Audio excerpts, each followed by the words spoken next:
Hello friends, education मस्ती में आप सभी का स्वागत है। और आज मैं एक्सरसाइज शुरू कर रहा हूं 6.2 और हम क्वेश्चन नंबर शुरू कर रहे हैं क्वेश्चन नंबर 3। तीसरा क्वेश्चन का हमने फिगर तैयार कर लिया है। तीसरा क्वेश्चन में हमें सिद्ध करना है कि AM बट्टा AB is equal to AN बट्टा AD। हमें दिया हुआ है कि LM समांतर BC। ये LM समांतर BC देखा जाए तो ये हमें हो रहा है ABC त्रिभुज में। तो सबसे पहले हम लोग ABC त्रिभुज में आ जाते हैं, यानी त्रिभुज ABC में दिया हुआ है कि LM समांतर है BC। जब LM समांतर BC दिया हुआ है, इसका मतलब है कि हम थेल्स प्रमेय यूज कर सकते हैं और थेल्स प्रमेय यूज करेंगे, इसीलिए थेल्स प्रमेय से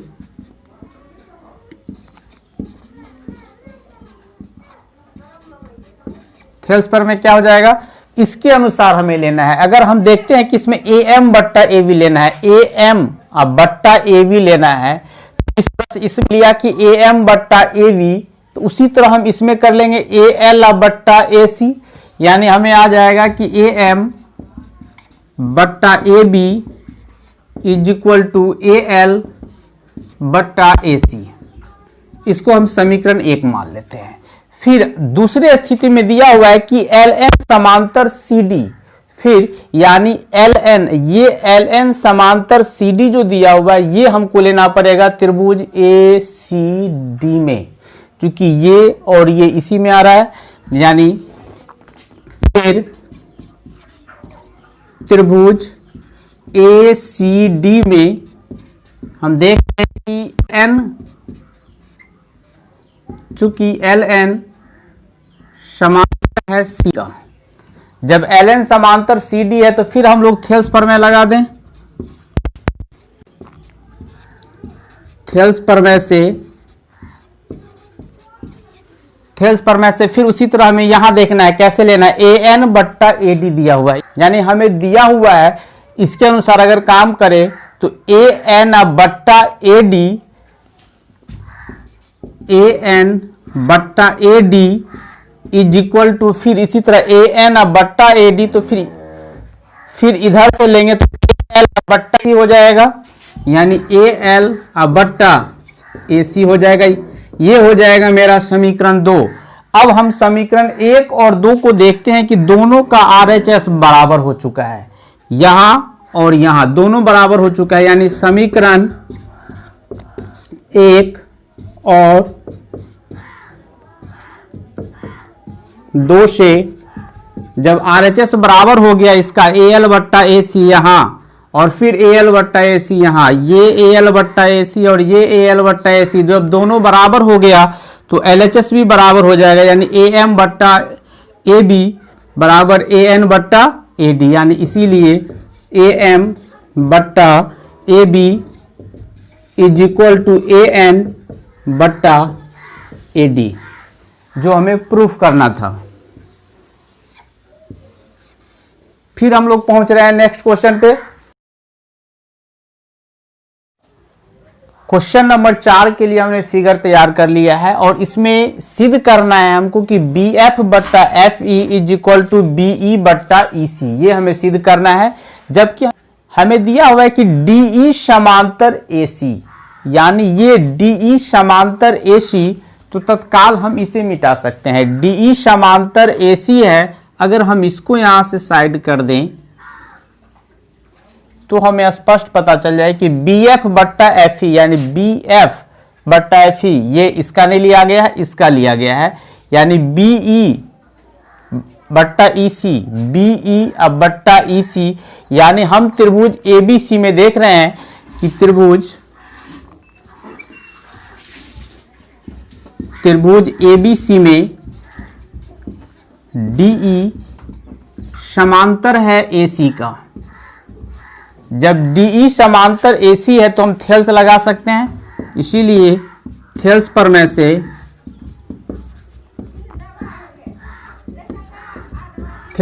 से हमें इसके अनुसार ले लेना है। BE बट्टा EC दिया हुआ है, BE बट्टा EC, अगर इधर से हम ले लें कि BE बट्टा EC बराबर, जैसे इधर लिए हम BE बट्टा EC, उसी तरह अगर इधर ले तो हमको मिल जाएगा BD या बट्टा DA, BD बट्टा DA। इसको हमने समीकरण 1 हम मान लेते हैं। फिर हमें दिया हुआ है, फिर अब हम सब इस फिगर को पूरा कर लेते हैं। फिर दूसरी स्थिति में दिया हुआ है कि DF समांतर AE, यानी फिर अब हमें किस त्रिभुज में जाना पड़ेगा? अब हमें जाना पड़ेगा DF समांतर AE दिया हुआ है, तो हमें जाना पड़ेगा ABE में, यानी हमको जरूरत है त्रिभुज ABE का, यानी फिर त्रिभुज ABE में हम देख रहे हैं कि DF समांतर है AE, ये क्वेश्चन में दिया हुआ है। जब ऐसा दिया हुआ है तो हम लोग क्या करेंगे, फिर अगर थेल्स लगाएं, फिर मेरा थेल्स प्रमेय से क्या हो जाएगा, थेल्स प्रमेय से इसके अनुसार BF बट्टा FE हमको लेना है, BF बट्टा FE, यानी सिंपल BF बट्टा FE ले लेना है, यानी BF बट्टा FE इज इक्वल टू फिर BD या बट्टा DA, BD या बट्टा DA हो जाएगा।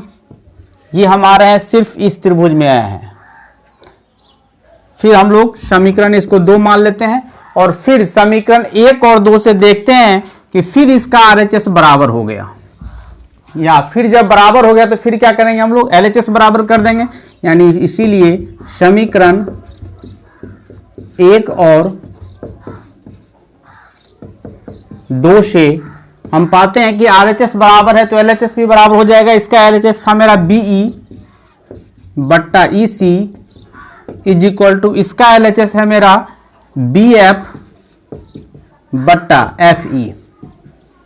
इसी को हम सीधा करके लिख सकते हैं कि जो प्रूफ करना है उसके अनुसार BF बट्टा FE, इसीलिए BF बट्टा FE is equal to BE बट्टा EC बट्टा EC। यही हमें प्रूफ करना था।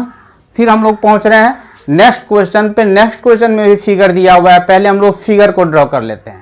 क्वेश्चन नंबर 5 के लिए हमने फिगर तैयार कर लिया है। इसमें हमें दर्शाना है कि EF समांतर QR, EF यहाँ है मेरा, EF समांतर QR, यानी इसको और इसको हमको समांतर प्रूफ कर देना है। जबकि क्वेश्चन में दिया हुआ है कि DE समांतर OQ, गौर कर सकते हैं, DE ये समांतर दिया हुआ है इसका OQ का, इसका मतलब है कि हमें त्रिभुज POQ में आना पड़ेगा। यानी हम लोग प्रूफ कर लें, यानी त्रिभुज POQ में दिया हुआ है हमें कि चूंकि DE समांतर है OQ, DE समांतर है OQ। जब DE समांतर OQ दिया है, इसका मतलब अगर हम थेल्स लगाएं तो हमें मिलेगा PD बट्टा DO, यानी इसीलिए थेल्स प्रमेय से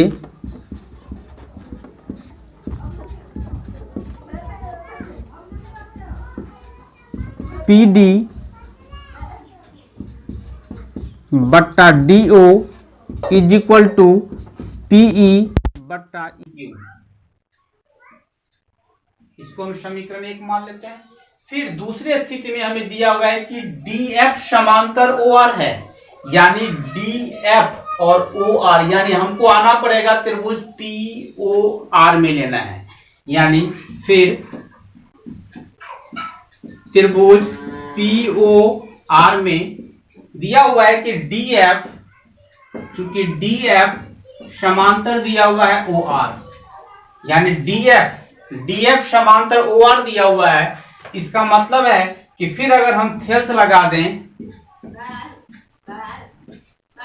थेल्स प्रमेय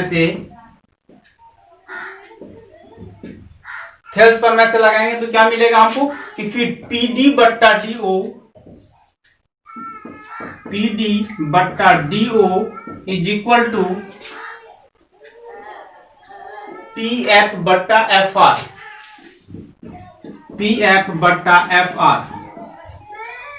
समीकरण 2 मान लेते हैं। अब हम देख रहे हैं समीकरण 1 और 2 से कि दोनों का ही LHS बराबर है, यानी समीकरण 1 और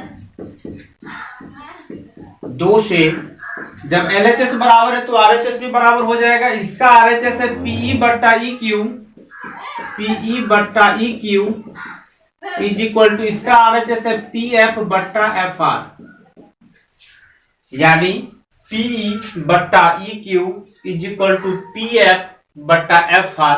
यानी ये कह सकते हैं कि अगर ये और ये फिर ये और ये सब समानुपाती है, इसका और इसका अनुपात फिर इसका और इसका अनुपात बराबर है, तो थेल्स का विलोम कहता है कि ये रेखा इस रेखा के समांतर हो जाएगी। यानी इसीलिए थेल्स के विलोम से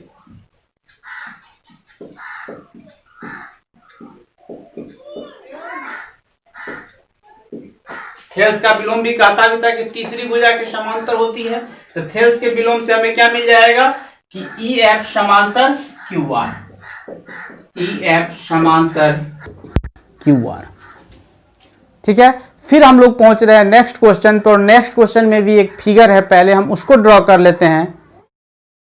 हाँ, तो क्वेश्चन नंबर 6 के लिए हमने फिगर तैयार कर लिया है। क्वेश्चन नंबर 6 में हमें दिया हुआ है कि AB समांतर PQ और AC समांतर PR, और तब हमें दिखाना है कि BC समांतर QR। ये हमको प्रूफ कर देना है। तो इसके लिए हम लोग क्या करते हैं कि जो क्वेश्चन में दिया हुआ है, पहले हमको जो कह रहा है कि AB समांतर PQ, इसका मकसद है कि AB समांतर PQ, यानी हमको आना पड़ेगा त्रिभुज POQ में, यानी त्रिभुज POQ में हमें दिया हुआ है कि AB समांतर PQ, यानी AB,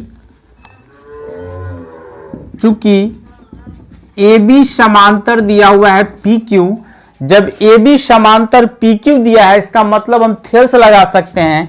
इसीलिए थेल्स प्रमेय से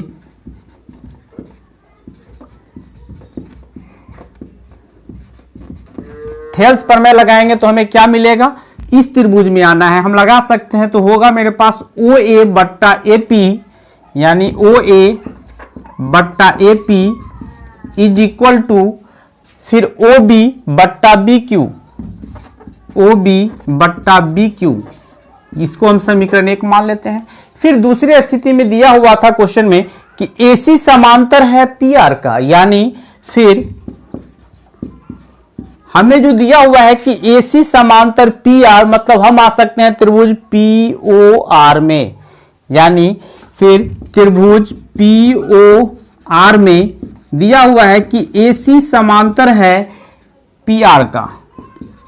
जब ये AC समांतर PR का है तो फिर हम लोग थेल्स प्रमेय लगा दें। इसीलिए थेल्स प्रमेय से मेरा क्या हो जाएगा, OA बट्टा AP, यानी OA बट्टा AP इज इक्वल टू फिर OC बट्टा OR, OC बट्टा OR नहीं CR। समीकरण हम इसे 2 मान लेते हैं। अब हम समीकरण 1 और 2 को देखते हैं कि इधर है OA बट्टा AP, इधर भी है OA बट्टा AP, यानी LHS दोनों का सेम हो चुका है। जब LHS दोनों का सेम हो गया तो हम लोग क्या करेंगे, दोनों का RHS को भी सेम कर देते हैं। इसका LHS है मेरा OA बट्टा AP और इसका LHS भी है मेरा OA बट्टा AP, यानी समीकरण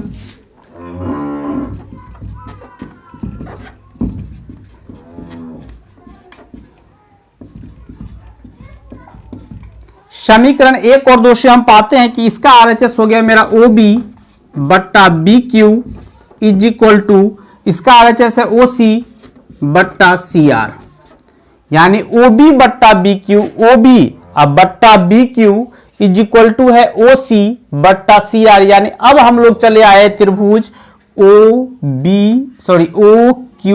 में। त्रिभुज OQR में हम देख रहे हैं कि हमें मिल गया OB बट्टा BQ is equal to OC बट्टा CR, मतलब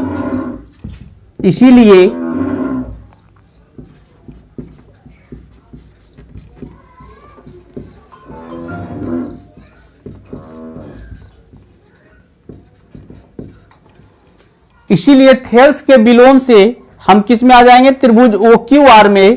क्या देखते हैं कि इसीलिए BC समांतर क्यू आर, क्योंकि थेल्स का विलोम हमें बता रहा था कि अगर भुजा समानुपाती होती है या अनुपातिक है इस दोनों का, तो हम लोग कह सकते हैं कि वह रेखा तीसरी भुजा के समांतर होती थी। यानी हमें दिया हुआ है कि OB बट्टा QB बराबर OC बट्टा CR, जो हम यहां प्रूफ कर चुके हैं। जब ये समानुपाती हो गया तो हम कह सकते हैं कि BC समांतर QR। और उम्मीद है कि आपको ये वीडियो अच्छा लगा होगा। अगर अच्छा लगा हो तो हमारे वीडियो को लाइक करें, शेयर करें, और चैनल पे नए हैं तो सब्सक्राइब है, साथ में ही बेल आइकन की डिफिनिट दबा दें ताकि आपको वीडियो अपलोड होते ही आपको समय पे नोटिफिकेशन मिल जाए। धन्यवाद।